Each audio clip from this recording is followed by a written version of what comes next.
இந்த இன்டென்சிஃபைடு ரெக்கவரியா அந்த இது மூலமாக ரிஃபார்மேஷன் மூலமாக வாக்குகளை நீக்குவதன் மூலமாக யாரும் வாக்கு போட முடியாத மாதிரி ஒன்று பண்ணுறாங்க. இதைத்தான் நம்ம ஆரம்பத்துலேருந்து சொல்லிகிட்டு இருக்கோம். இந்த மோடியோட வேலையே என்னென்னா ஹிட்லரோட வேலை தான். அதாவது ஹிட்லர் நேரடியாக சர்வாதிகாரியாக வரவில்லை. அவர் ஜனநாயக முறைப்படி தான் சர்வாதிகாரியாக உள்ளே வர்றார். உள்ளே வந்து அதுக்கப்புறம் சர்வாதிகாரியாக எப்படி மாறுறாரு, இருக்கிற சட்ட திட்டங்களை அவருக்கு ஏற்றாறு போல் மாற்ற வைத்து அப்படியே கடைசியாக அவரே சர்வாதிகாரம் கொண்ட தலைவராக மாறிக்கிட்டார்.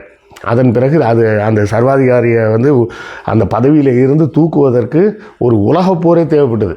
2ஆம் உலகப்போர்னு ஒன்று வந்து தான் கடைசியாக ஹிட்லர் ஆட்சியை விட்டு போக முடிஞ்சுது. அதுக்கப்புறம் அந்த மக்கள் எலெக்ஷனே பார்க்கவே இல்லை.